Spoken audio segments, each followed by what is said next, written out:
If you've been to Waikīkī Beach in the last 60 years, you probably walked past these stones and had no idea that they honor 4 māhū healers who brought their wisdom and curative powers to Hawaii centuries ago. These are the Healer Stones of Kapaemāhū. Welcome back to Yesterqueers. My name's Amanda, and I'm a public historian who talks about queer history on the internet. As always, standard disclaimers about my pronunciation of words in a language I don't speak, in this case Hawaiian, apply. Hundreds of years before the first colonizers reached Hawaii's shores, 4 individuals sailed from Tahiti to Hawaii and landed at Waikīkī. They were described as being very tall with deep voices, but they were also graceful and soft-spoken.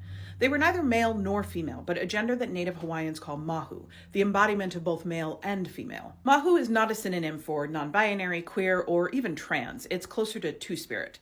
Māhū describes a gender and a community role that is unique to Native Hawaiian culture. For centuries before colonization, māhū were beloved as healers, caretakers, and the keepers of intergenerational knowledge. The visitors who arrived at Waikīkī were led by Kapaemāhū, who healed by laying on hands. There was also Kupuni, who had great spiritual power, Kanoi, who could see all, and Kahaloa, who could heal from afar. They traveled throughout the islands, healing and teaching the people of Hawaii.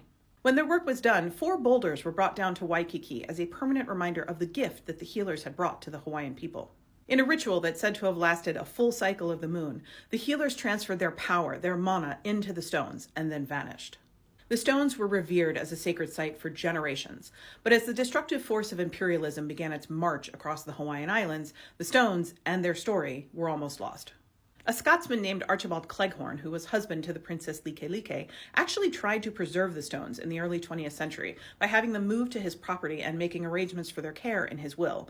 But after he died in 1910, the territorial government was not interested in following his wishes.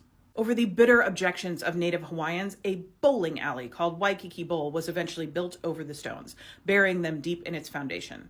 The stones and their stories stayed buried for decades.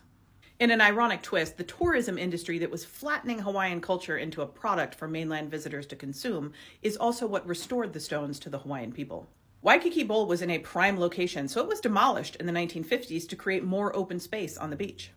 A small group of elders, led by a scholar and Hawaiian cultural expert named Mary Kawena were instrumental in making sure that the stones were moved to a public place and that their story was preserved. But the city didn't want to preserve the whole story. It was the 1950s. Many Hawaiian cultural practices were still illegal, and Honolulu was just a few years out from making trans women and drag queens wear red buttons indicating their gender assigned at birth, because that's not creepy at all. So the city ignored Pukui's expertise, and the plaque that was installed with the stones made no mention of māhū, instead referring to the visitors as male wizards. The stones were moved again in the 70s to make space for a public restroom, and then in 1997 they were placed on a new foundation and surrounded by an altar and medicinal plants, as well as a fence. The site was rededicated as part of a larger effort to both restore Hawaiian culture to Waikīkī and to protect the mana in the stones. But the new plaque still made no mention of the healers being māhū, or of the fact that their great power came specifically from their māhū identities. In fact, at the time, Hawaiian activists were still fighting to reclaim the word māhū, which was being used as a slur against trans women. We can thank Native Hawaiian educator, composer, filmmaker, and activist Hinalea Moana Wangkalu and her producing partner, spouses Dean Hamer and Joe Wilson, for the fact that the full story of the Healer Stones is now public. She heard the story of the stones while studying at the University of Hawaii in the 90s and told it to Hamer and Wilson while they were all working on a documentary together. Hamer started researching it and actually found an original manuscript of the story written in 1906 stuffed in a random box at the University of Hawaii.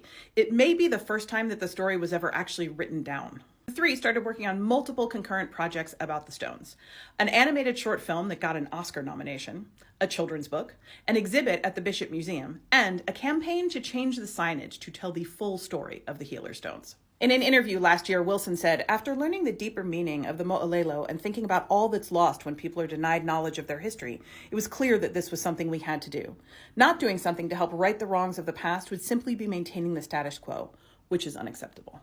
Wangkalu added, "It is a testament to the sophistication of Hawaiian society that our people knew there was much more than simply a gender binary existence, much more than just the physicality of our existence, that the heart, mind, and spirit all culminate to make a whole person."